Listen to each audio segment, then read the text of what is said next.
Good morning. तो यहाँ पर सारे मैथ्स के फॉर्मूले का डिस्कशन करेंगे।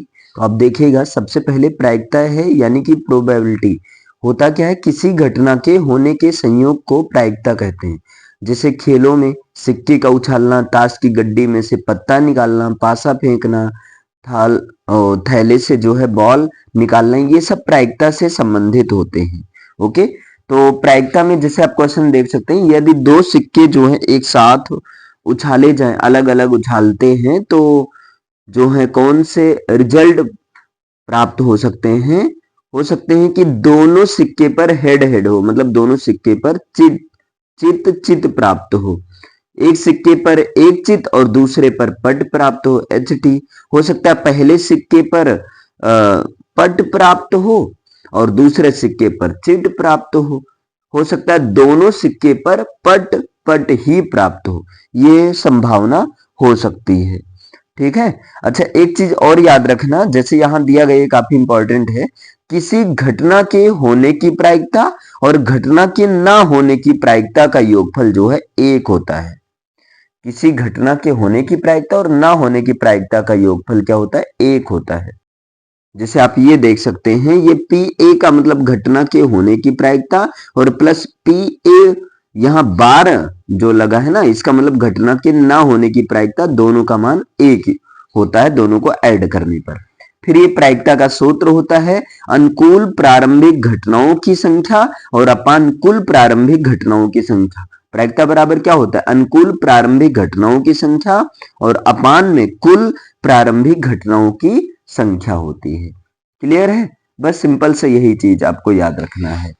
अब प्रायिकता में आपको एक चीज ये याद रखना है, जैसे प्रायिकता में अगर एक सिक्के उछालेंगे तब सैंपल स्पेस होगा या तो H या तो T होगा, इन्हीं दो में से, यानी सैंपल स्पेस में जो सैंपल बिंदु होंगे कुल 2 होंगे। लेकिन अगर 2 सिक्के को उछाला जाएगा तब 4 सैंपल बिंदु प्राप्त होंगे। हो सकता है दोनों पर हेड हो सकता है दोनों पर टेल हो सकता है पहले पर हेड दूसरे पर टेल, हो सकता है पहले पर टेल दूसरे पर हेड, ये चीज प्राप्त हो। क्लियर है? 2 सिक्के उछालने पर ये सैंपल स्पेस होगा।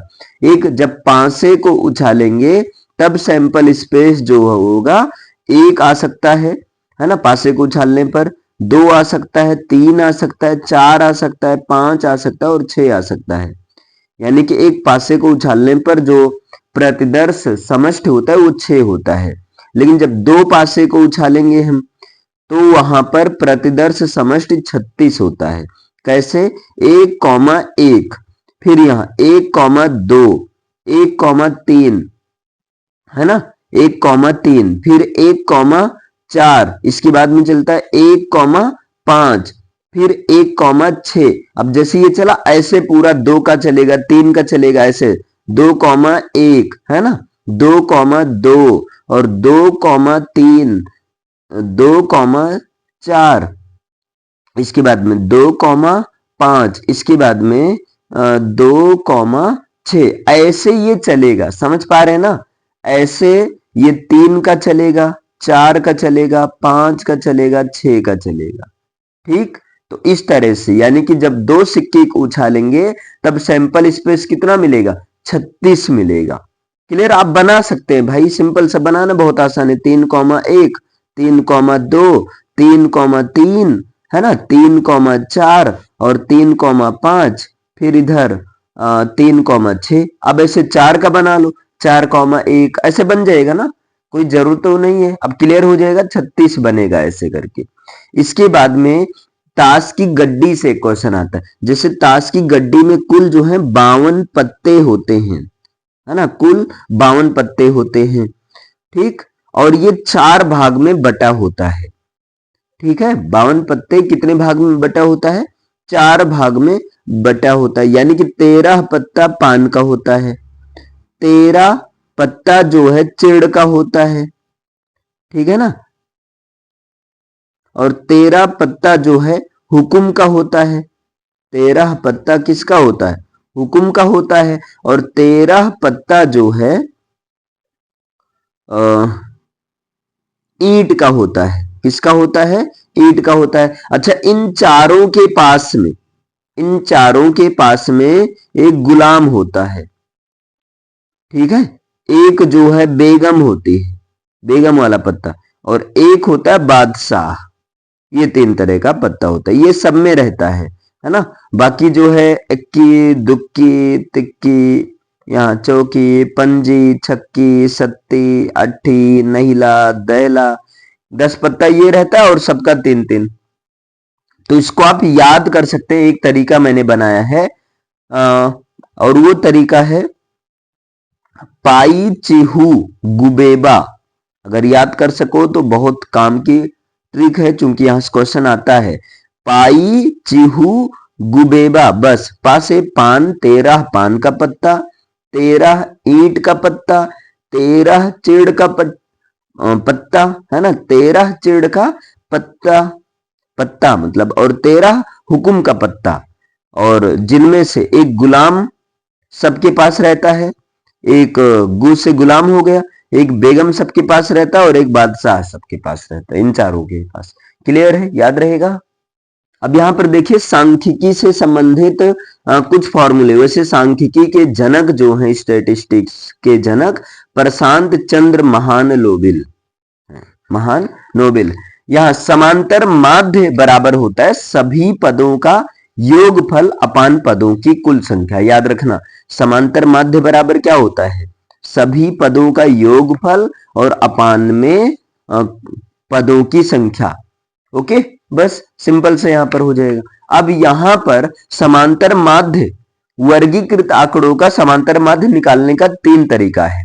प्रत्यक्ष विधि, तो प्रत्यक्ष विधि में क्या सूत्र लगाया जाता है, तो प्रत्यक्ष विधि में समांतर माध्य मानते हैं x, ये बार समांतर माध्य ये है, समांतर माध्य बराबर प्रत्यक्ष विधि के अनुसार सिग्मा एफ एक्स अपान सिग्मा एफ होगा। ओके, और यहाँ कल्पित माध्य विधि के अनुसार जो है समांतर माध्य हो जाएगा, वो हो जाएगा कल्पित मान a प्लस, और यहां पर हो जाएगा सिग्मा एफ डी, और अपान में सिग्मा एफ हो जाएगा।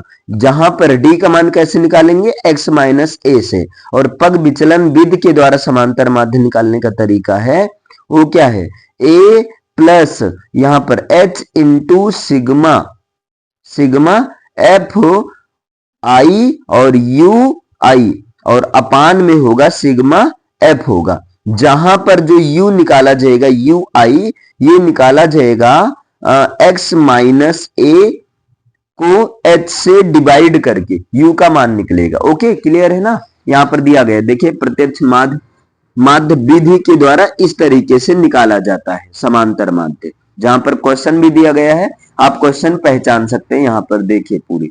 अच्छा, मध्य बिंदु वर्ग चिन्ह x का मान निकालने के लिए आपको ऊपरी वर्ग सीमा और प्लस जो है कर देना होगा, निचली वर्ग सीमा कर देना होगा। जैसे यहां से अगर मध्य बिंदु निकाला जाए तो 10 और 25 यानी कि 35 का आधा 17.5, 17.5 ये वर्ग चिन्ह यानी कि x वाला पोर्शन। इसी तरह 25 और यहाँ 40, 25 से 40 क्या हो जाएगा बताइए, 65, 65 का आधा जो है 32.5 हो जाएगा, वर्ग चिन्ह ऐसे निकलता है। ओके, क्लियर है ना। अब आगे यहाँ पर आते हैं, नेक्स्ट जो है यहाँ कल्पित माध्य के अनुसार समांतर माध्य ऐसे निकाला जाता है, आप देख सकते हैं यहाँ पर, ठीक है ना। यहाँ पर ए प्लस सिग्मा एफ आई, और यहाँ पर D I upon sigma F I, जहां ए जो है कल्पित मान है और बी जो है विचलन विधि है। ठीक है, यहाँ पर वैसे बी की कोई आवश्यकता ही नहीं है, यहाँ बी को मारो गोली। यहाँ डी जो निकलेगा ये विचलन, ये कैसे निकलेगा अब ये बताया ही गया, ये कैसे निकलेगा बताइए। ये जो निकलता है ये निकलेगा x माइनस ए से, सिंपल सा x माइनस ए से निकलेगा। ओके, अब पग विचलन विधि में क्या होता है, अच्छा इन पर क्वेश्चन देख सकते हो, वैसे अभी केवल फॉर्मूला लिस्ट के रूप में है। यहाँ पर देखिए पग विचलन विधि के अनुसार क्या होता है सूत्र, a plus H into sigma F I you I upon sigma F I, जहां पर यू आई का मतलब होता है, क्या होता है बताइए, यू आई का मतलब होता है एक्स आई माइनस ए, यहाँ पर a का मतलब होता है पग विचलन, और अपान में h होता है। h का मतलब यहाँ पर आप देख सकते हैं, h मतलब विभाजनीय उभयनिष्ठ संख्या, या जो है आप समझ सकते हैं जितने का वर्ग अंतराल चल रहा हो। ठीक है, बाकी इस पर क्वेश्चन दिया गया है, बताइए यहां तक क्लियर है ना। ये चीज जो है आपके सामने। अब यहाँ पर तीनों ये लिस्ट वाइज दिया गया है। चलिए आते हैं माध्यिका। माध्यिका में क्या होता है, तो देखिए माध्यिका में जो है, माध्यिका आरोही अथवा अवरोही क्रम में व्यवस्थित करने पर, यहां दिया गया माध्यिका केंद्रीय प्रवृत्ति की वो माप होती है जो दिए गए आंकड़ों को उनके परिणाम के अनुसार आरोही या अवरोही क्रम में व्यवस्थित किया जाता है, और उसके बाद में है ना श्रेणी के बिल्कुल मध्य में पड़ने वाले पद के मान को ही माध्यिका कहते हैं। मतलब ऐसे समझो, कोई जैसे क्वेश्चन दिया गया हो तो उसको या तो आरोही क्रम में लिख दो या तो अवरोही क्रम में लिख दो, फिर जो बिल्कुल मध्य में पड़े उसी को कहते हैं माध्यिका कहते हैं। ठीक है, बाकी माध्यिका का सूत्र होता है, अगर असंतत बारंबारता बंटन है तब वह माध्यिका बराबर निकाला जाता है n+1 अपान 2a प्रेक्षण का मान निकाला जाता है ना। ये तब अप्लाई होता है जब क्या हो, n का मान सम हो, जब n क्या हो, सम हो। ठीक है, लेकिन अरे नहीं भाई, जब n का मान विषम हो, जहां जो है, जहां n बराबर विषम संख्या, मतलब जो कुल पदों की संख्या है अगर वो विषम आ जाए तब आपको ये माध्यिका के लिए सूत्र लगाना है n+1 अपान 2a पद का मान या प्रेक्षण का मान। लेकिन जब n का मान सम हो तब जो है सम के लिए, ये n है h नहीं है भैया, सम के लिए जो होता है n/2 प्रेक्षण का मान और प्लस n/2 और प्लस 1 प्रेक्षण का मान और अपान में 2 होगा, इससे निकाला जाएगा। ओके, बाकी अगर सतत श्रेणी है, ध्यान देना, अगर क्या है सतत श्रेणी है तो सतत श्रेणी के लिए माध्यिका निकालने का जो तरीका है वो क्या है, L प्लस, ध्यान दीजिए, L plus n/2 minus CF और अपान में F इंटू H है। ये चीज है जहां L जो है माध्यिका वर्ग की निम्न सीमा है, F माध्यिका वर्ग की बारंबारता है, H जो है माध्यिका वर्ग का अंतराल है और CF माध्यिका वर्ग से ठीक पहले वर्ग की संचयी बारंबारता है। ठीक है ना। और यहां पर जो n है, यहां पर जो n है, ये देख रहे हैं ना, यहां पर ये जो n है, यहां n का मतलब एक्चुअली सिग्मा f होता है, या सिग्मा fi बोलो या सिग्मा f होता है n का मतलब। ओके, याद रहेगा ना। अच्छा, अब इन तीनों के बीच एक रिलेशन पूछा जाता है और रिलेशन में जो मेन सूत्र होता है वो यही होता है। देखिए, बहुलक बराबर 3 गुणे माध्यिका माइनस 2 माध्य, याद रहेगा ना, बहुलक बराबर 3 गुणे माध्यिका माइनस 2 माध्य। ओके, बस इतना याद रखो, बाकी ये सब तो बन ही जाएगा इधर उधर मतलब पक्षांतर करने से। मेन ये बहुलक बराबर 3 गुणे माध्यिका माइनस 2 माध्य। अब यहां पर देखिए, जैसे हाई स्कूल में एक चैप्टर है रियल नंबर्स के नाम से, तो रियल नंबर्स एक्चुअली दो संख्याओं से बनी होती हैं, परमेय संख्या और अपरमेय संख्या। परमेय संख्या वो होते हैं जिनको p अपान q के रूप में लिख सके, जहां पर q का वैल्यू 0 ना हो, p और q पूर्णांक के रूप में हो और p और q का HCF जो है 1 होना चाहिए। अच्छा, 1/0 का मान इनफाइनाइट होता है, ध्यान देना। ठीक है, अब ये चीज हो गया आपका। परमेय संख्या दो तरह की होती हैं, एक आवर्ती अशांत और दूसरी होती है एक आवर्ती अशांत और दूसरी होती है आवर्ती शांत भी होती हैं। जैसे देखो यहाँ पर ये अगर बात किया जाए तो ये आवर्ती अशांत है, लेकिन ये क्या आवर्ती शांत, अनावर्ती शांत है। ठीक है ना, इस तरह से। अब यहाँ पर अपरमेय संख्या क्या होती है, तो जिनको p अपान q के रूप में ना लिख सके वो अपरमेय संख्या होती है। जैसे आप देख सकते हैं, ये एग्जाम्पल देख सकते हैं, और वैसे भी पाई अपरमेय संख्या में आता है। क्लियर है। अच्छा, यहाँ पर यदि हर किसी परमेय संख्या में हर यानी कि q का गुणनखंड अगर 2 की घात गुणे 5 की घात या जो अकेले 2 की घात या अकेले 5 की घात में हो तो वो संख्या शांत दशमलव में होगा। एक ही तरीका पहले से पता लगा सकते हैं। इसके लिए कंडीशन यही है कि हर का गुणनखंड लेंगे और हर के गुणनखंड या तो 2 की घात या तो 5 की घात या जो है 2 की घात या अकेले जो है 5 की घात में रहनी चाहिए। जैसे यहां से हम पहले से पता लगा सकते हैं कि 25/40 जो है ना, ये क्या है, ये शांत दशमलव प्रसार है, क्योंकि 40 को जब सॉल्व करेंगे तो 40 2 की घात 3 इंटू 5 की, 2 और 5 के ही आया, 2 और 5 के अलावा और कुछ नहीं आया है। इसका मतलब ये शांत दशमलव प्रसार होगा। आप डिवाइड करके चेक कर सकते हैं इसको। अब यहाँ पूर्णांक क्या होता है, तो धनात्मक संख्याएं ऋणात्मक और जीरो को मिलाकर पूर्णांक संख्याएं बनती हैं। अच्छा, तीन तरह के होते हैं, धनात्मक पूर्णांक, ऋणात्मक पूर्णांक और जीरो ना तो धनात्मक है ना ही ऋणात्मक। पूर्ण संख्या तो गिनती की संख्या जो जीरो से शुरू हो, प्राकृतिक संख्या गिनती की संख्या जो 1 से शुरू हो, अभाज्य संख्या जो कि केवल 2 और जिसकी केवल 2 ही गुणनखंड हो, मतलब वो या तो स्वयं से विभाजित हो या 1 से विभाजित हो। अब जैसे 25 अभाज्य संख्या 1 से लेकर 100 तक, 2 3 5 7 11 13 17 19 23 27 31 37 41 43 47 53 59 61 67 71 73 79 83 89 और 97। भाज्य संख्याएं क्या होती हैं, तो ऐसी संख्याएं जो एक और स्वयं से कटने के साथ में अन्य संख्याओं से भी कट जाती हैं। जैसे 18 1 से भी कट जाएंगी, 2 से भी, 3 से भी, 6 से भी, 9 से भी, 18 से और इसके साथ में स्वयं से भी कटेंगी, 1 से भी कटेंगी। तो ये क्या है, 18 क्या भाज्य संख्या है। सम संख्या है जो कि 2 से पूर्ण विभाजित हो जाए, विषम संख्या जो कि 2 से पूर्णतया विभाजित ना हो उसे कहते हैं जो है विषम संख्या। ओके, क्लियर है ना। इसके बाद में पूर्ण वर्ग संख्या, जिनका गिनती को संख्या जिसकी उसी से गुणा करने पर जो संख्या प्राप्त होता है वो होती पूर्ण संख्या, है ना।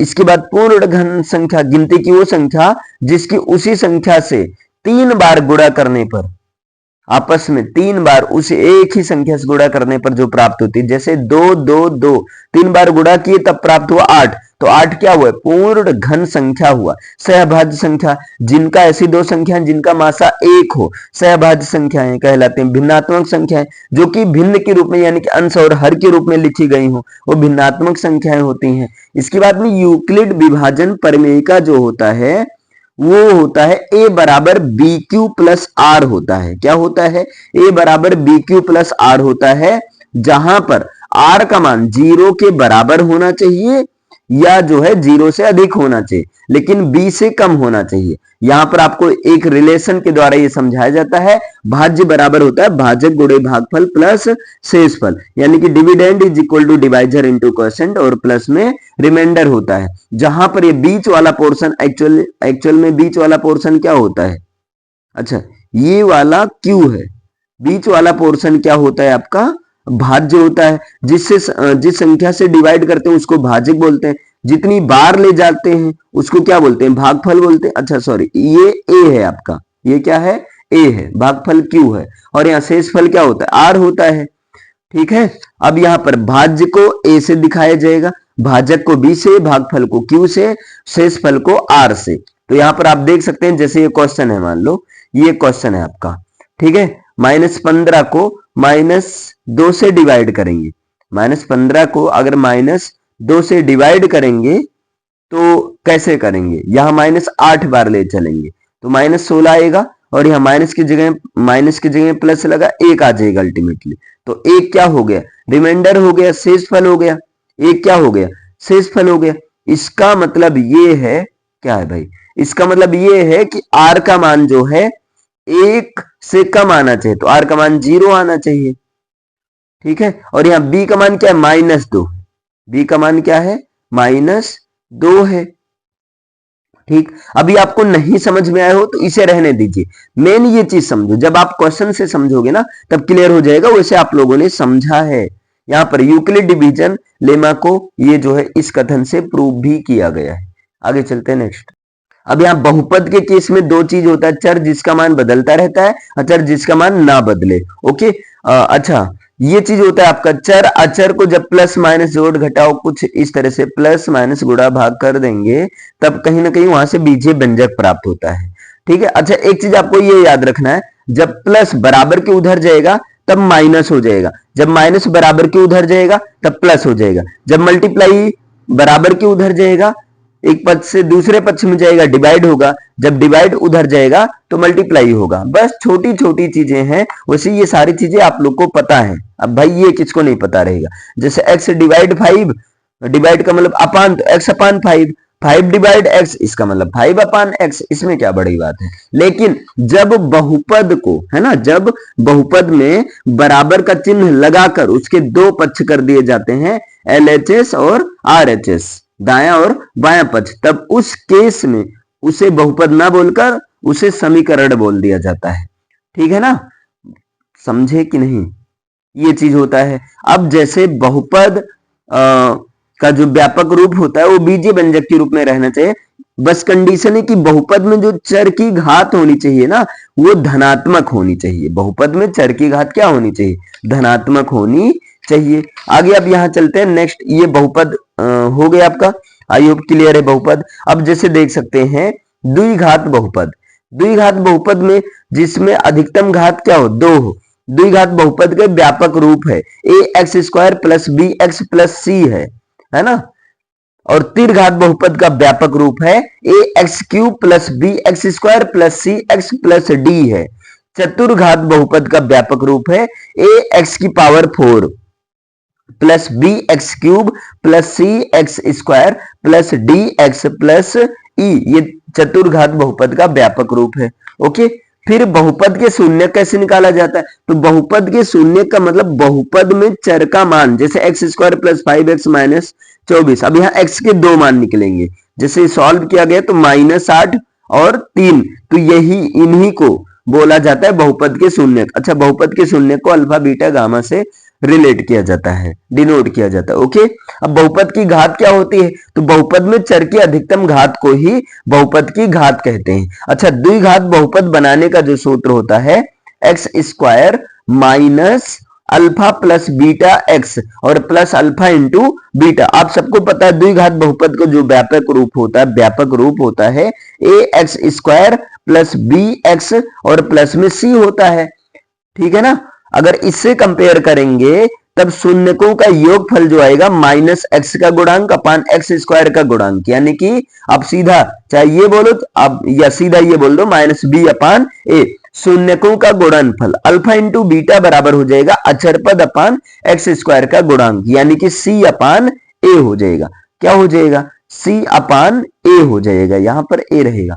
क्लियर है, याद रहेगा ना। द्विघात बहुपद बनाने का तरीका x² minus alpha plus beta x और प्लस अल्फा इंटू बीटा। द्विघात बहुपद में शून्यकों का योग होगा माइनस बी अपान ए और शून्यकों का गुणनफल होगा c अपान ए। ठीक है ना, इस तरह से आपका गुणांक क्या होता है, मतलब गुणांक, जैसे 2x² में अगर x² का गुणांक देखा जाए तो 2 होगा। ओके, क्लियर है।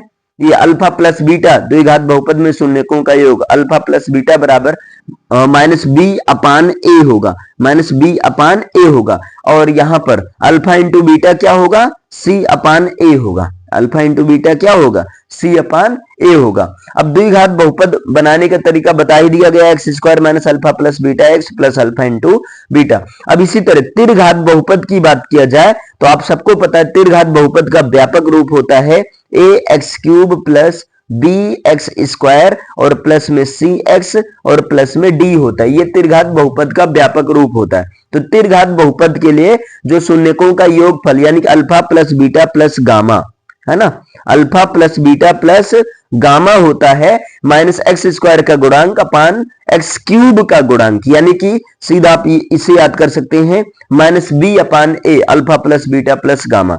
इसी तरह अल्फा गुणे बीटा गुणे गामा, आप इसको लिख सकते हैं अल्फा बीटा गामा। अगर इसको सॉल्व करेंगे तो इसका मान क्या आता है, तो इसका मान होता है माइनस डी अपान ए, यानी कि अचर पद अपान x³ का गुणांक माइनस डी अपान ए होता है। और alpha into beta plus beta into alpha plus alpha into beta. Clear है, अल्फा इंटू बीटा, इसका जो मान होता है alpha into beta beta, alpha into beta beta into gamma, है ना, और गामा इंटू अल्फा, ऐसे चलता है। सॉरी बच्चा, गामा इंटू अल्फा बराबर होता है एक्स का गुणांक अपान एक्स क्यूब का गुणांक यानी कि सी अपान ए होगा। और त्रिघात बहुपद बनाने का जो तरीका होता है वो होता है x cube minus alpha plus beta plus gamma, x cube minus alpha plus beta plus gamma x square और प्लस में alpha beta into beta gamma, alpha beta into beta gamma और यहां प्लस में गामा अल्फा, प्लस में gamma alpha ये चीज रहता है आपका। और यहां पर लगा देना है आपको x, x minus alpha into beta into gamma, alpha into beta into gamma. याद रहेगा ना भाई, त्रिघात बहुपद का जो व्यापक रूप है A X cube plus B X square plus C X plus D है।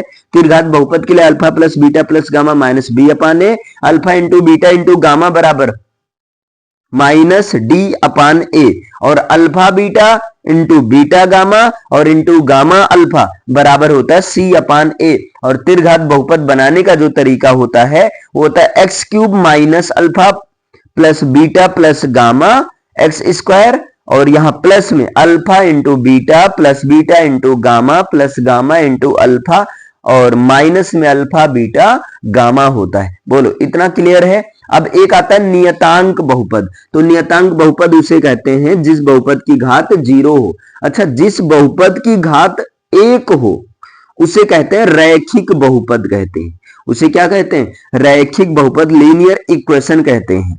ओके, किसी द्विघात बहुपद के लिए अगर ग्राफ दिया जाए तो ग्राफ का आकार अगर a बराबर 0 नहीं है तो ग्राफ का आकार या तो ऊपर की ओर खुला हुआ होगा या नीचे की ओर खुला हुआ होगा। ये याद रखना है, जो कि a के मान के ऊपर निर्भर करेगा कि a का मान 0 से ज्यादा रहेगा या a का मान 0 से कम रहेगा। इन वक्रों को ही परवलय कहते हैं।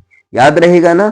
अब यहाँ अचर पद आप देख सकते हैं इस तरह से, और चर पद जैसे यहाँ पर x y z a b c जिसका मान बदलता रहे। अचर पद मतलब जो कांस्टेंट रहे, जिसका मान ना बदले। ओके, अब यहां पर देखिए दो चर वाले रैखिक समीकरण युग्म।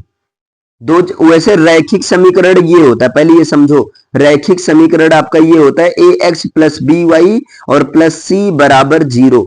ये रैखिक समीकरण है। इसको हम ये भी लिख सकते हैं A X plus B Y minus C लिख सकते हैं, जहां ए का मान 0 नहीं होना चाहिए, बी का मान 0 नहीं होना चाहिए, ए बी सी, हाँ सी का मान 0 हो सकता है, ए बी सी अचर वास्तविक संख्याएं होनी चाहिए। अब यहाँ दो चर वाले रैखिक समीकरण युग्म की बात किया जाए, मान लेते हैं पहला युग्म a1x plus b1y plus c1 बराबर 0 है और दूसरा युग्म a2x प्लस b2y और प्लस c2 बराबर 0 है ना। अब करें, एक सरल रेखा होता है, आलेख जो है, अगर इनका एक आलेख बनाया जाए, दो चर वाले रैखिक समीकरण युग्म का आलेख बनाया जाए तो एक सरल रेखा प्राप्त होता है। आप देख सकते हैं, और यहां से 2-3 कंडीशन होती हैं।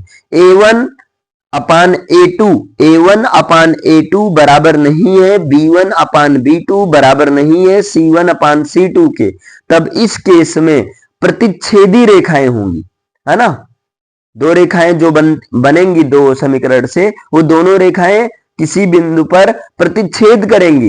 एक हल होगा, मतलब अद्वितीय हल होगा, एक हल होगा। याद रखना, एक हल होगा मतलब अद्वितीय हल होगा और संगत समीकरण बनेगा। लेकिन a1 अपान a2 बराबर है b1 अपान b2 बराबर ना हो c1 अपान c2 के, तो ऐसे केस में वो दोनों रेखाएं समांतर रेखाएं बनेंगी, उसका कोई हल नहीं होगा, असंगत समीकरण होगा। अगर a1 अपान a2 बराबर b1 अपान b2 बराबर c1 अपान c2, तो ऐसे केस में वो दोनों रेखाएं संपाती होंगी, एक दूसरे के ऊपर बिल्कुल मतलब रहेंगी, है ना।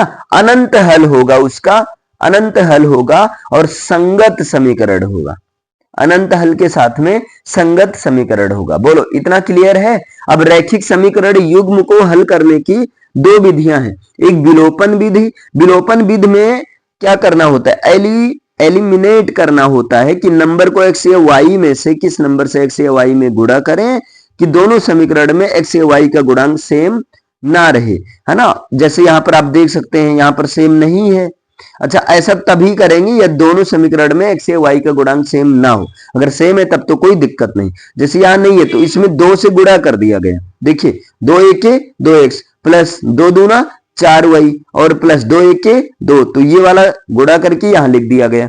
और बाकी पहला वाला यहां सॉल्व इस तरह से किया जाता है। दूसरा होता है प्रतिस्थापन विधि। अब प्रतिस्थापन विधि में क्या होता है, x या y का मान निकाल कर दूसरे वाले समीकरण में प्रतिस्थापित कर दिया जाता है, रख दिया जाता है। जैसे आप देख सकते हैं पहले वाले समीकरण से x का मान निकाला गया, x बराबर 1 माइनस वाई। अब इसे जो है दूसरे वाले समीकरण में रख दिया जा रहा है, सॉल्व कर लिया जाएगा, बस ऐसे लगता है। बोलो क्लियर है। इसके बाद में समांतर श्रेणी। तो समांतर श्रेणी का मतलब ऐसी श्रेणी जिनके पदों के बीच का अंतर हमेशा समान रहे, या तो प्लस में या तो माइनस में। जैसे 1 प्लस 2, 2 प्लस 1 प्लस 2 3 हो गया, 3 प्लस 2 5 हो गया, 5 प्लस 2 7 हो गया, 7 प्लस 2 9 हो गया। देखिए प्लस में चलने पर आ रहा है। माइनस 7 में से 2 गया, minus 7 plus 2 minus 5, minus 5 plus 2 minus 3, minus 3 plus 2 minus 1। यहां भी प्लस किया जा रहा है 2 का, लेकिन इसमें देखो 100 में से 5 गया, 100 माइनस 5 95, 95 माइनस 5 90, 90 माइनस 5 85, 85 माइनस 5 या 70 होगा। ठीक है, और 70 माइनस 5 क्या हो जाएगा, नहीं यार 85 माइनस 5 80 होगा, 80 माइनस 5 जो है 75 होगा। इस तरह से ऐसे ये सॉल्व होता रहेगा, है ना। या तो प्लस का अंतर रहेगा या तो माइनस का अंतर रहेगा, और अंतर हमेशा समान रहेगा, सब में अंतर समान रहेगा, इसलिए ऐसे इसको बोला जाता है सार अंतर, है ना। जो संख्याएं जोड़कर या घटाकर समान संख्याएं सब में जो पाई जाती हैं वो होते हैं सार अंतर। अच्छा, सार अंतर निकालने का एक तरीका ये भी होता है कि T2 माइनस T1, कोई भी पद उठा लो, पहले पद के लाओ, उसमें उसके ठीक पहले वाला पद माइनस कर दो। T2 माइनस T1 बराबर T3 माइनस T2 बराबर T4 माइनस T3। इसी तरह से ये कंटिन्यू चलता रहता है। ओके, अनुक्रम। अब यहां आई होप ये सारी चीजें क्लियर हो गई होंगी। अब श्रेणी भी 2 प्रकार की होती है, एक अपरिमित श्रेणी जिनके पदों की संख्या सीमित ना हो, और परिमित श्रेणी जिनके पदों की संख्या सीमित हो। आइए देखते हैं। अच्छा, अब यहां पर समांतर श्रेणी का जो व्यापक रूप होता है ये होता है आपका, है ना। एक मिनट, समांतर श्रेणी का व्यापक रूप क्या होता है, व्यापक रूप होता है a, इसके बाद में a प्लस डी, फिर a plus 2d, a plus 3d, a plus 4d, a plus 5d, ऐसे ये चलता रहेगा। ओके, यदि कोई 3 संख्या a b c समांतर श्रेणी में हो और तब 2 क्रमागत पदों का अंतर सदैव समान रहता है। ठीक है, जैसे b माइनस ए और बराबर c माइनस बी, ये आप सीधा याद रखो। यदि 3 संख्या a b c समांतर श्रेणी में हो तब वहां पर माध्य या समांतर माध्य निकालने का जो तरीका होगा या वो क्या होगा, तब वहां से रिलेशन बनेगा, b का मान बीच वाला मान निकालना रहेगा, है ना। इसका मान निकालना हो तब b बराबर होगा a प्लस सी अपान 2 होगा।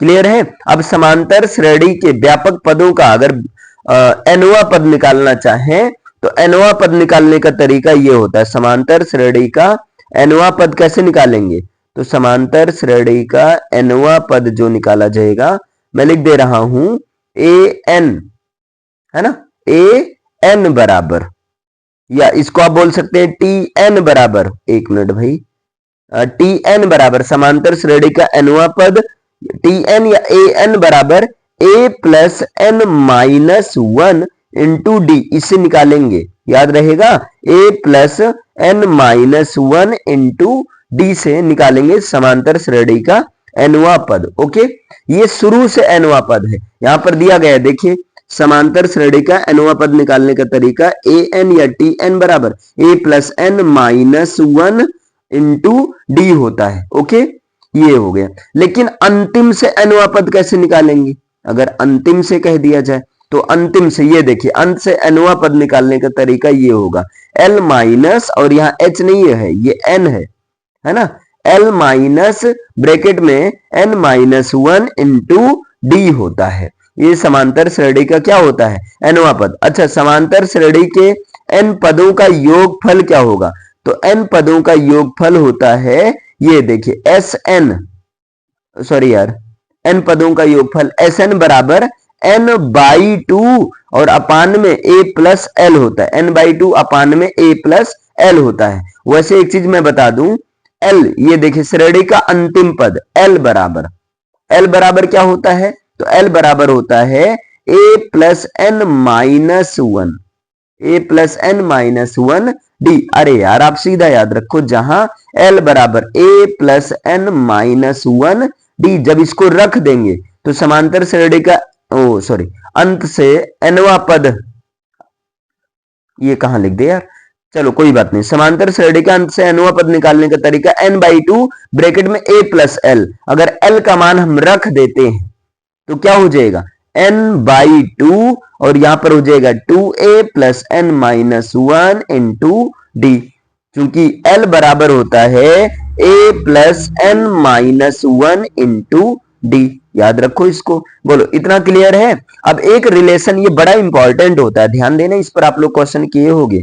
यदि किसी एपी के समांतर श्रेणी के प्रथम n पदों का योगफल Sn हो, क्या हो, Sn हो, तो उस समांतर श्रेणी का nवां पद निकालने का तरीका होता है an बराबर होता है Sn और माइनस में जो भी n रहे उसमें एक कम कर देना, यानी कि Sn माइनस 1, ये निकालने का तरीका है। ओके, याद रहेगा, याद कर लो, an बराबर Sn माइनस 1। अब यहां पर पृष्ठीय क्षेत्रफल और आयतन से संबंधित कुछ फॉर्मूले हैं। आप देख सकते हैं घनाभ का आयतन होता है LBH होता है, जहां LBH सबको पता है ना, L लंबाई, B चौड़ाई, H ऊंचाई। घनाभ का संपूर्ण पृष्ठ होता है, क्या होता है, 2 इना bracket LB plus BH plus HL। और घनाभ का विकर्ण कैसे निकाला जाएगा, L square plus B square plus H square और स्क्वायर रूट के अंदर L square plus B square plus H square, घनाभ का विकर्ण। और घनाभ के चारों दीवारों का क्षेत्रफल आप याद कर सकते हैं, घनाभ का वक्र पृष्ठीय क्षेत्रफल। एक्चुअली ये वक्र पृष्ठीय क्षेत्रफल होता है LB प्लस BH, है ना। जब यहां से कॉमन ले लिया जाता है h को, तब ये हो जाता है 2 इना bracket L plus B into H होता है। अब घन की बात किया जाए तो घन एक ऐसा ठोस होता है जिसके 6 समान पृष्ठों से घिरी आकृत होते, प्रत्येक भुजा समान होती। तो घन का आयतन होता है भुजा का क्यूब, x का क्यूब घन इकाई, है ना। और घन का संपूर्ण पृष्ठ होता है 6 गुणे भुजा का स्क्वायर वर्ग इकाई। घन का विकर्ण होता है √3x होता है, घन का विकर्ण क्या होता है, √3x होता है। ओके, अब यहां पर गोला की बात करें तो गोले की त्रिज्या r से दर्शाते हैं, तो गोले का आयतन बराबर होगा 4/3 पाई r क्यूब होगा, है ना। गोले का आयतन 4/3 पाई r क्यूब होगा।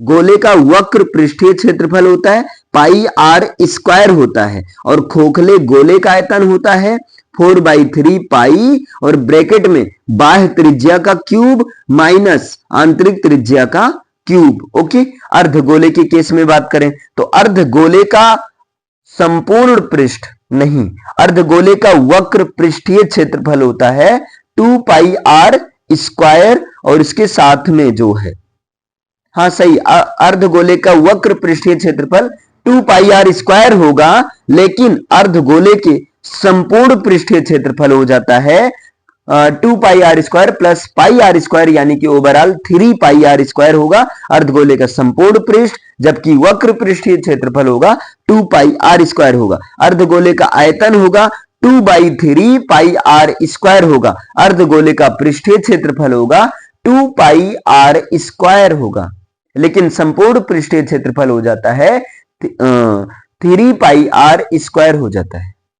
अब यहां पर लंब वृत्तीय बेलन, यानी कि बेलन का आयतन होता है आधार का क्षेत्रफल इंटू ऊंचाई, पाई r स्क्वायर h।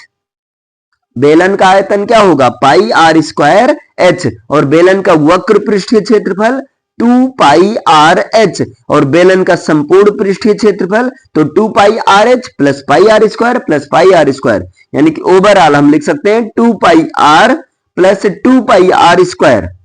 ठीक है, जहां 2 पाई r कॉमन लेंगे तो r प्लस h। अब सीधा याद रखो बेलन का संपूर्ण पृष्ठीय क्षेत्रफल 2 pi are in a bracket में h प्लस आर।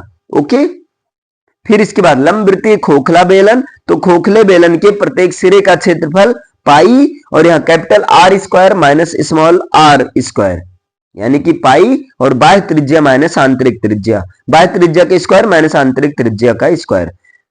इस धातु का आयतन, खोखले बेलन का आयतन कैसे निकालेंगे?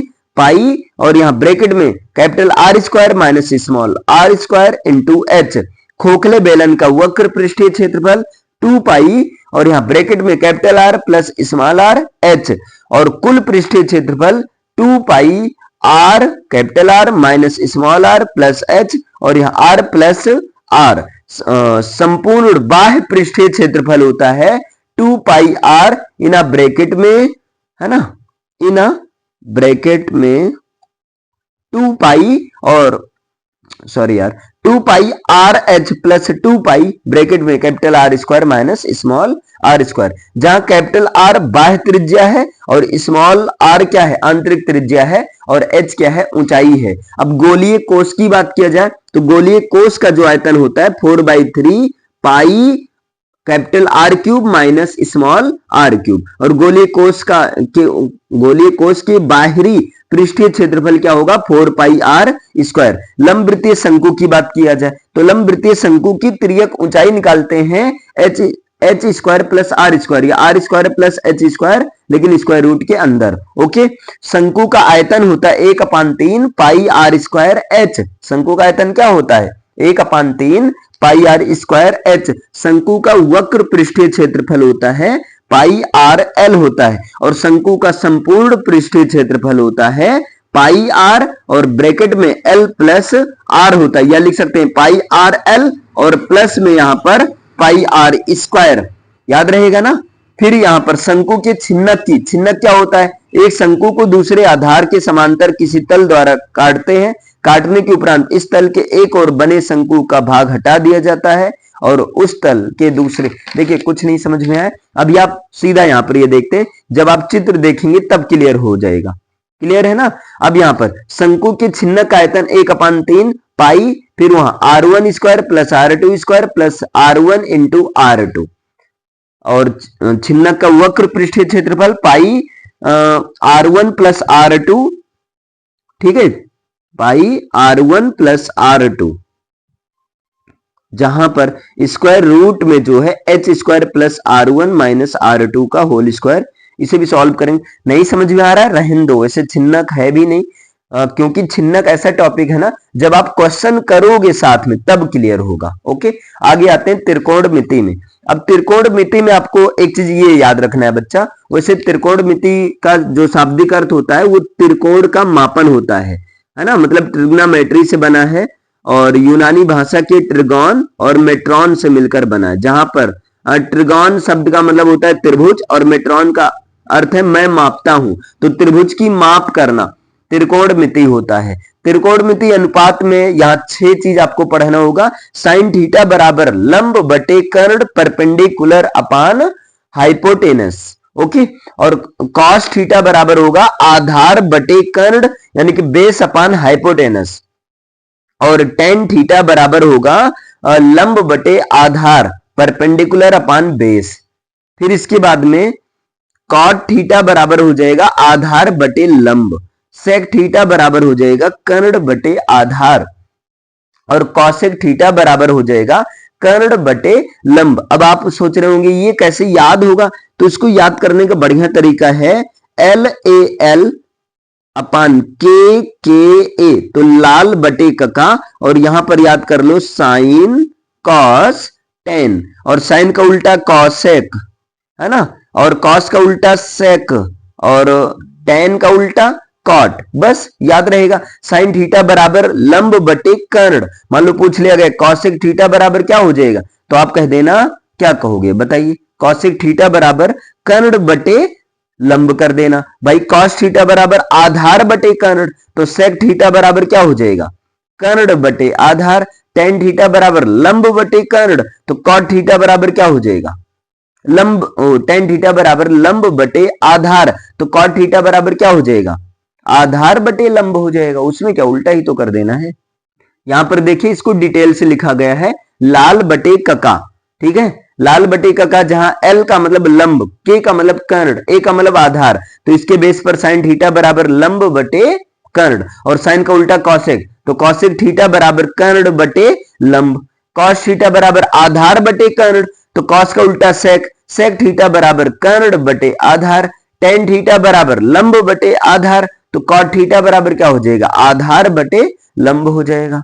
ओके, वैसे इंग्लिश में अगर आप ट्रिक याद करना चाहो तो आप इंग्लिश में याद कर सकते हैं, पंडित बद्री प्रसाद हरि हरि बोले, हरि हरि बोले सोना चांदी तोले, याद आप ऐसे कर सकते हैं। तो साइन थीटा बराबर परपेंडिकुलर अपान हाइपोटेनस, कॉस थीटा बराबर बेस अपान हाइपोटेनस, क्लियर है, और टेन थीटा बराबर परपेंडिकुलर अपान बेस हो जाएगा। अब यहां त्रिकोणमितीय अनुपात में संबंध, अभी मैंने बोला था ना उल्टा, साइन थीटा बराबर एक अपान कॉसेक थीटा या कॉसेक थीटा बराबर एक अपान साइन थीटा, तो इन दोनों को मल्टीप्लाई करेंगे, sine theta into cosec theta बराबर एक होगा।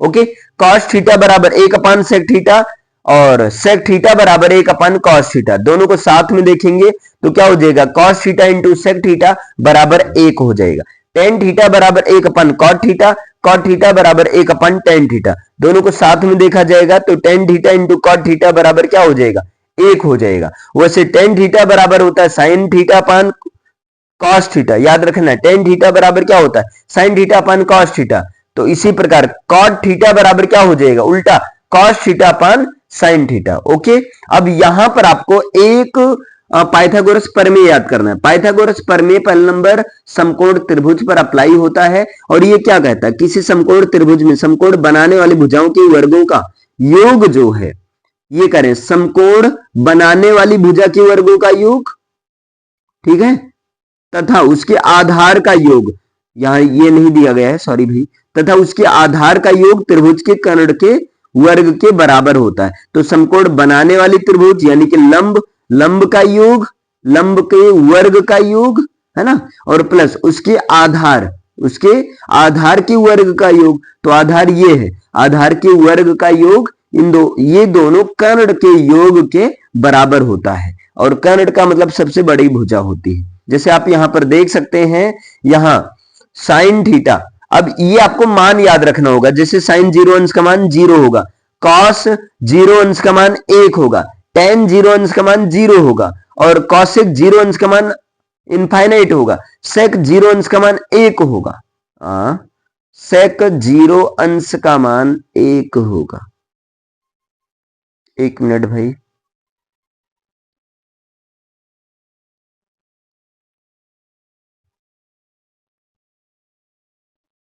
सेक जीरो अंश का मान एक होगा। अब देखो अगर ये कंफ्यूजन हो जाए ना तो आप ऐसे कर लिया करो, कॉस से सही भी लग रहा है लेकिन चेक करते हैं, कॉस कॉस जीरो अंश बराबर एक अपान सेक, सेक जीरो अंश, तो इसी तरह सेक जीरो अंश का मतलब हो जाएगा एक अपान कॉस जीरो अंश, और कॉस जीरो अंश का मान क्या होता है, एक होता है, तो एक अपान एक मतलब एक हो जाएगा, तो सही है, सेक जीरो अंश का मान एक, और कॉट जीरो अंश का मान क्या हो जाएगा, एक मिनट भाई, कॉट जीरो अंश का मान क्या हो जाएगा, जी अनंत हो जाएगा, सॉरी कॉट जीरो अंश का मान अनंत हो जाएगा, इनफाइनाइट।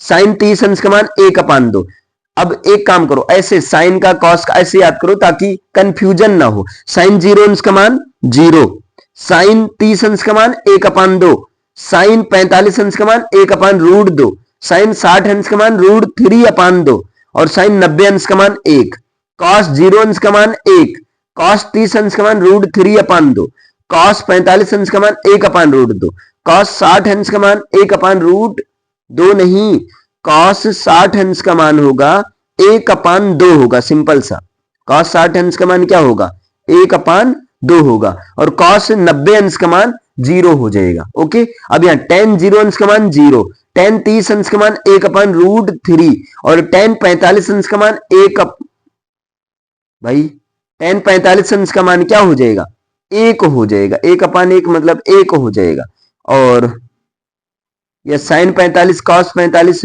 1/√2 1/√2 1/√2 कैंसिल होकर एक ही तो आएगा। तो tan 45 अंश का मान 1, tan 60 अंश का मान √3 और tan 90 अंश का मान इनफाइनाइट।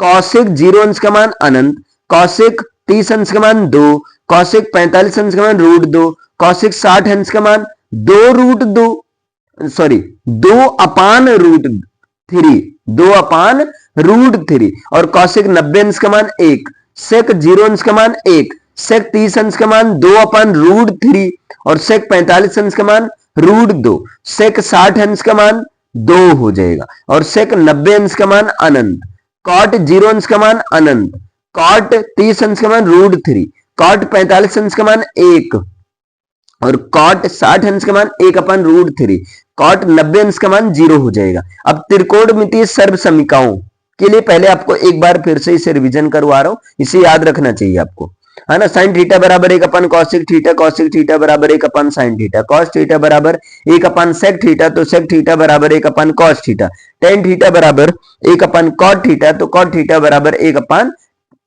थीटा। अब त्रिकोणमितीय सर्वसमीकाएं कौन कौन सी हैं, आइए पहले सर्वसमीका ही बात कर लेते हैं। तो त्रिकोणमितीय सर्वसमीका ये मुख्य रूप से 3 है। Sine square theta plus cos square theta बराबर 1, दूसरा 1 प्लस tan स्क्वायर थीटा बराबर सेक स्क्वायर थीटा और तीसरा 1 प्लस कॉट स्क्वायर थीटा बराबर कॉसेक स्क्वायर थीटा। वैसे tan थीटा बराबर साइन थीटा अपन कॉस थीटा होता है, कॉट थीटा बराबर कॉस थीटा अपन साइन थीटा होता है। अब यहां पर कई सूत्र हम बना सकते हैं, मेन सूत्र ये है आपका, है ना। Sine square theta plus cos square theta बराबर 1, यहां से अगर हम साइन स्क्वायर थीटा बराबर निकालें तो साइन स्क्वायर थीटा बराबर हो जाएगा 1 माइनस कॉस स्क्वायर थीटा, तो कॉस स्क्वायर थीटा बराबर हो जाएगा 1 माइनस साइन स्क्वायर थीटा।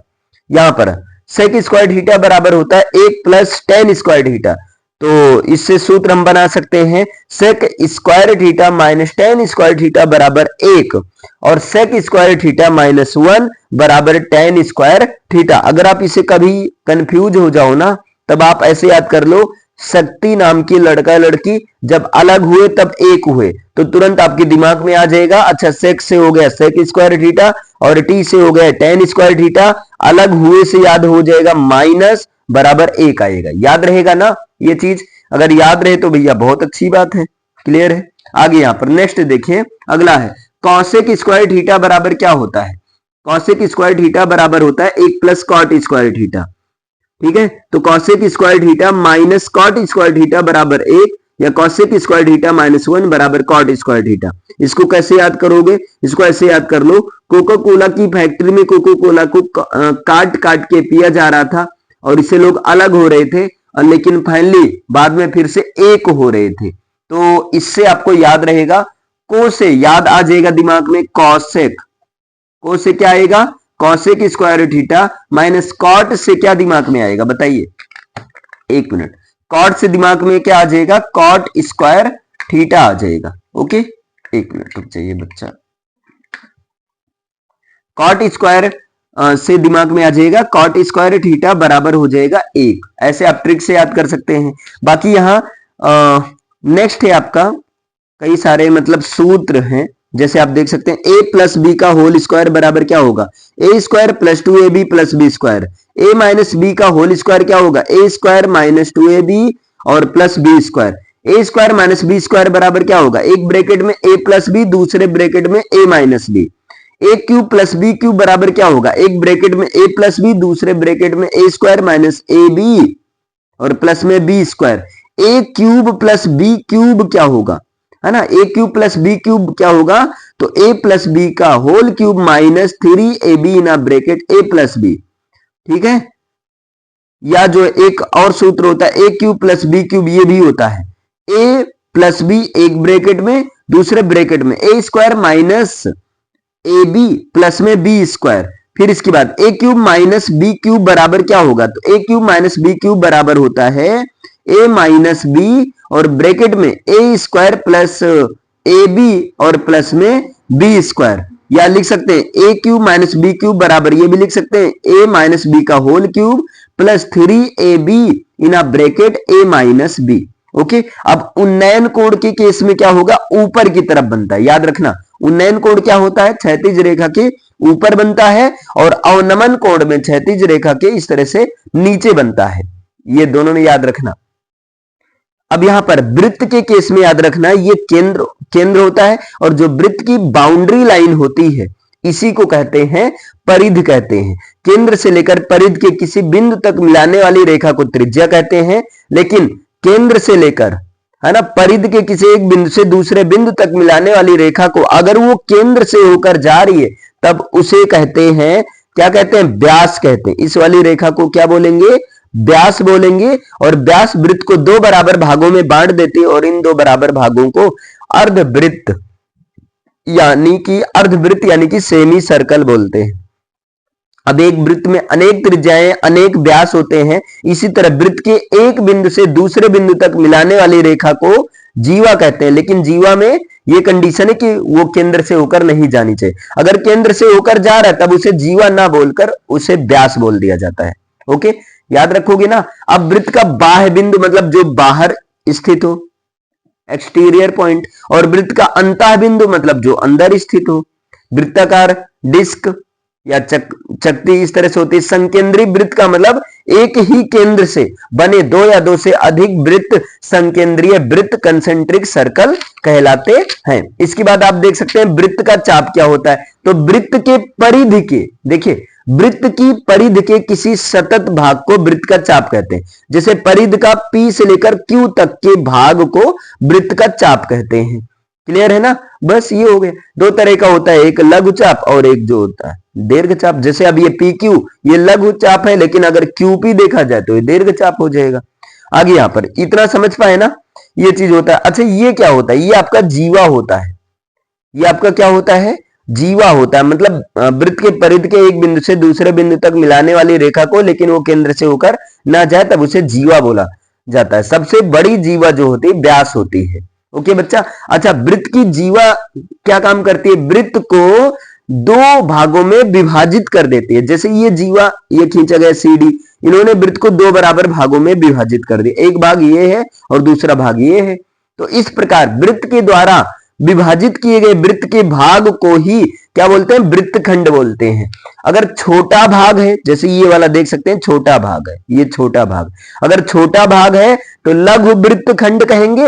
अगर बड़ा भाग है तब क्या कहेंगे, दीर्घ वृत्तखंड कहेंगे। ओके।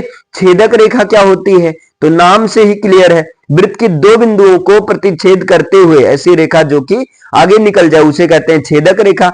स्पर्श रेखा, टेंजेंट किसे कहते हैं, तो वृत्त को स्पर्श करते हुए जो रेखा खींची जाती है उसे कहते हैं स्पर्श रेखा।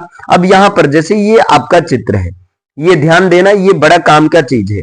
ये जैसे स्पर्श रेखा, एक ये खींचा गया और स्पर्श रेखा के ये इस बिंदु से ऐसे एक रेखा, तो यहां पर एक रिलेशन बनता है कि PA, है ना, PA मल्टीप्लाई PB। देखिए, PA मल्टीप्लाई PB बराबर होता है PT स्क्वायर। यहां से क्वेश्चन आता है, ध्यान देना। PT स्क्वायर बराबर क्या हो जाएगा, PA इंटू PB। ओके, ये हो गया आपका। इसके बाद में आप देख सकते हैं कई सारी प्रमेय होती हैं। जैसे स्पर्श रेखा एक वृत्त के किसी भी बिंदु पर, स्पर्श रेखा स्पर्श बिंदु में से जाने वाली त्रिज्या पर लंब होती है। जैसे स्पर्श रेखा पर अगर केंद्र और स्पर्श बिंदु पर एक रेखा में खींच दिया जाए तो एक्चुअली त्रिज्या होती है और ये लंबावत होती है, यानी कि 90 अंश का कोण यहां बनाता है। समझ पाए ना। यहां पर अच्छा, स्पर्श रेखाओं की लंबाइयां बराबर होती हैं। जैसे ये PA बराबर होंगी PB होंगी, PA बराबर होंगी PB होंगी। फिर यहां बाह्य बिंदु से वृत्त पर खींची गई स्पर्श रेखाएं वृत्त के केंद्र पर कोण बनाती हैं और वो भी समान बनाते हैं। जैसे एंगल POA, एंगल POA बराबर एंगल POB, POB। जैसे देखिए यहां पर अगर यहां से एक रेखा खींच देते हैं, अब बताइए, तो यहां POA ये वाला और POB ये वाला, ये दोनों हमेशा बराबर होती हैं, याद रखना। ओके, फिर ये हो गया आपका। अब इसके बाद में यहां पर नेक्स्ट चलते हैं। आप देख सकते हैं बाह्य स्पर्श, दो वृत्त का बाह्य स्पर्श इस तरह से दिखाना रहेगा, और जब दो वृत्त के अंतः स्पर्श की बात किया जाए तो इस तरह से आपको दिखाना रहेगा। अब इसके बाद में आते हैं, जैसे देखो ये हो गया आपका, ये वाला पोर्शन वृत्तखंड है। अच्छा, जो वृत्त में व्यास होता है एक्चुअली वो त्रिज्या की दुगनी होती है। जैसे देखिए, एक त्रिज्या ये, एक त्रिज्या ये, दोनों मिलकर व्यास बन गए, तो वृत्त का व्यास त्रिज्या की दुगनी होती है, मतलब त्रिज्या व्यास की आधी होती है। त्रिज्या क्या होती है? व्यास की आधी होती है। मैंने बताया था वृत्त ये चाप है, वृत्त के परिधि के निश्चित परिमाप को क्या कहते हैं? वृत्त का चाप कहते हैं। तो ए से लेकर बी तक की दूरी क्या है? वृत्त की चाप है। ओके बच्चा, अब यहां से क्वेश्चन पूछा जाता है। क्वेश्चन क्या पूछा जाता है? देखो, आप सबको पता है, अगर बात किया जाए वृत्त की परिधि क्या होती है, तो आप बताओगे कि वृत्त की परिधि होती है 2 पाई आर होती है। वृत्त की परिधि क्या होती है? 2 पाई आर होती है। तो अर्धवृत्त की परिधि क्या हो जाएगी? पाई आर प्लस 2 आर होता है। एक्चुअली होता क्या है, यहां से लेकर यहां तक क्या हो गया? पाई आर हो गया, फिर एक त्रिज्या ये, एक त्रिज्या ये, तभी तो अर्धवृत्त बना। तो अर्धवृत्त की परिधि में 2 आर ऐड हो जाता है, 2 इंटू आर, यानी कि 2 त्रिज्या 1 व्यास ऐड हो जाता है। तो अर्धवृत्त की परिधि पाई आर प्लस 2 आर होता है। अर्धवृत्त के चतुर्थांश की परिधि पाई आर अपान 2 और प्लस में 2 आर होता है। क्लियर है? ये चीज आपको ध्यान देना है। अब आगे देखें और कौन से सूत्र मिलते हैं। जैसे देखिए, पाई का जो मान होता है 3.14 होता है, या पाई का मान 22/7 भी होता है। वृत्त का क्षेत्रफल कैसे निकालते हैं? तो पाई आर स्क्वायर से निकालते हैं। वृत्त का क्षेत्रफल 1/2, 1/2, ठीक है, आर इंटू वृत्त की परिधि से निकाल सकते हैं, या जो है सीधा बोल दो, वृत्त का क्षेत्रफल बराबर पाई आर स्क्वायर होता है, और वृत्ताकार वलय का क्षेत्रफल होता है पाई R1 square minus R2 square. अब यहां पर देखिए, दो त्रिज्याओं से जो घिरा हुआ भाग होता है ना, वृत्त में दो त्रिज्याओं से घिरा हुआ भाग होता है, वो कहलाता है त्रिज्यखंड। छोटा वाला लघु त्रिज्यखंड और बड़ा वाला दीर्घ त्रिज्यखंड। तो यहां से पूछा जाता है त्रिज्यखंड का क्षेत्रफल क्या होता है। तो त्रिज्यखंड का क्षेत्रफल होता है θ/360 इंटू पाई आर स्क्वायर होता है। दीर्घ त्रिज्यखंड का क्षेत्रफल पाई आर स्क्वायर में से आप लघु त्रिज्यखंड का क्षेत्रफल निकाल दो, और लघु त्रिज्यखंड का क्षेत्रफल निकालना हो तो पाई आर स्क्वायर में से दीर्घ त्रिज्यखंड का क्षेत्रफल निकाल दो।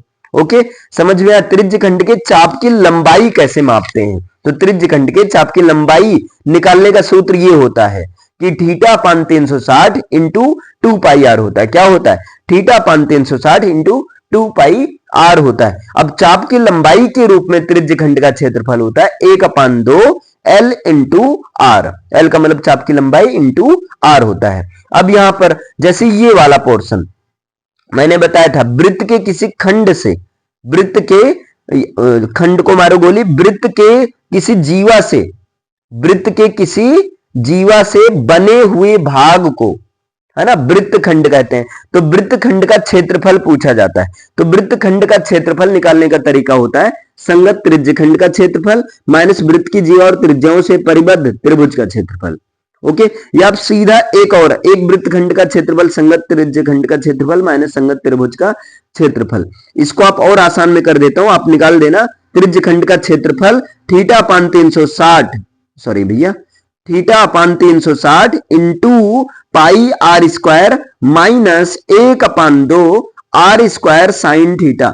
इससे निकल जाएगा आपका त्रिज्यखंड का क्षेत्रफल हो जाएगा। ओके, इस तरह से आप निकाल सकते हैं। इसके बाद आगे देखिएगा निर्देशांक ज्यामिति। अब निर्देशांक ज्यामिति में क्या करना है, आप सबको इतना तो पता ही होगा कि ये 90 90 90 90 चार भाग में बट गया। एक्चुअली ये एक्स अक्ष होता है, क्षैतिज लाइन, क्षैतिज रेखा, और ये जो ऊर्ध्वाधर रेखा होता है वाई अक्ष होता है ना। क्षैतिज रेखा ऊर्ध्वाधर रेखा जब एक दूसरे को प्रतिच्छेद करती हैं तब ये चार बराबर भागों में विभाजन करती हैं तल को, कार्तीय तल को। प्रथम चतुर्थांश जहां पर प्लस प्लस होता है, द्वितीय चतुर्थांश में माइनस प्लस होता है, पहले एक्स का फिर बाद में वाई का, वाई अक्ष का लिया जाता है। तृतीय चतुर्थांश में माइनस माइनस होता है, और चतुर्थ चतुर्थांश में प्लस माइनस होता है। कार्तीय तल में दो बिंदुओं के बीच की दूरी निकालने का जो सूत्र होता है, मान लेते हैं पहले बिंदु पर x1 y1 है, दूसरे बिंदु पर x2 y2 है, तो दो बिंदुओं के बीच की दूरी निकालने का सूत्र होता है x2 माइनस x1 का whole square plus y2 minus y1 का होल स्क्वायर, और ये रहेगा स्क्वायर रूट में। दो बिंदुओं के बीच की दूरी निकालने का तरीका है, याद रहेगा ना। अब इसके अगर मूल बिंदु से दूरी पूछे तो मूल बिंदु का मतलब 0 0, याद रखना मूल बिंदु का मतलब 0 0। तो मूल बिंदु से दूरी पूछे तो x1 का स्क्वायर प्लस y1 का स्क्वायर और ये स्क्वायर रूट में रहेगा। कैसे निकाला गया है, यहां से आप देख सकते हैं। अब विभाजन सूत्र होता है, विभाजन सूत्र में ये अंतः विभाजन का जो सूत्र होता है वो क्या होता है, जैसे यहां पर मान लो कोई दो बिंदु है ना, किसी रेखा को m और n रेशियो में विभाजित कर रहे हैं, m और n रेशियो में, तब वहां पर विभाजन बिंदु के निर्देशांक का सूत्र होगा mx2 और प्लस nx1 अपान m प्लस n, और y के लिए होगा my2 प्लस n जो है y1 अपान m प्लस n हो जाएगा। ओके, अंतः विभाजन। बाह्य विभाजन में क्या करना, जहां जहां प्लस है वहां वहां माइनस कर देना। आगे यहां पर दो बिंदुओं के बीच है ना रेखा खंड का अगर मध्य बिंदु निकालना है तब उसका सूत्र होता है x1 प्लस x2 अपान 2, इससे x वाली वैल्यू निकल जाएगी और y वाली वैल्यू कैसे निकलेगी, y1 प्लस y2 अपान 2 से निकलेगा। अब यहां पर a का मान x1 y1 नहीं, a है x1 y1 और मान लेते हैं b है x2 y2 को मिलाने वाली रेखा खंड के मध्य बिंदु के निर्देशांक, ये तो इसे बताया तो गया है भाई, x1 प्लस x2 अपान 2 और कॉमा y1 प्लस y2 अपान में 2। अब त्रिभुज का केंद्रक कैसे निकालते हैं, तो देखो त्रिभुज का केंद्रक जो निकालने का तरीका है, ये तीनों को जोड़ लो, यानी कि x1 plus x2 plus x3, x1 plus x2 plus x3 अपान 3 क्या हो जाएगा, x1 plus x2 plus x3 और अपान में 3, इससे x का मान निकल जाएगा, x वाला वैल्यू निकल जाएगा केंद्रक में। मान लेते हैं केंद्रक है और यहाँ x y निकालना है। ओके, समझ पा रहे हैं ना। फिर y का मान कैसे निकालेंगे, y का मान निकालने के लिए y वाला y1 plus y2 plus y3 और अपान में कर दो 3, इससे ही त्रिभुज का केंद्रक निकल जाएगा। बोलो इतना क्लियर है, त्रिभुज का केंद्रक कैसे निकालेंगे। आगे चलते हैं नेक्स्ट। वैसे यहां पर दिया गया है, देखिए त्रिभुज के केंद्रक का निर्देशांक एक्स वाई मानते हैं जी है, और एक्स वाई कैसे निकालेंगे, x1 plus x2 plus x3 अपान में 3, ये x का मान निकालने के लिए और y का मान निकालने के लिए y1 plus y2 plus y3 अपान में 3। अब यहाँ मूलों की प्रकृति कैसे निकालते हैं, तो देखो यहां पर एक होता है विविक्त कर होता है ना, विविक्त कर होता है जिसको डिस्क्रिमिनेंट बोलते हैं। क्या बोलते हैं, डिस्क्रिमिनेंट बोलते हैं। Okay, B square minus 4ac से निकालते हैं, यानी कि d बराबर होता है बी स्क्वायर माइनस 4ac से निकालते हैं, और ये द्विघात समीकरण के लिए अप्लाई होता है, A X square plus B X plus C बराबर 0 के लिए अप्लाई होता है, याद रहेगा ना। अब यहां पर कंडीशन होती है, कंडीशन क्या होती है, अगर d का मान 0 से ज्यादा आ जाए, जब d का मान 0 से ज्यादा आ जाए, ओके, एक काम करो, जब d का मान 0 से ज्यादा आ जाए,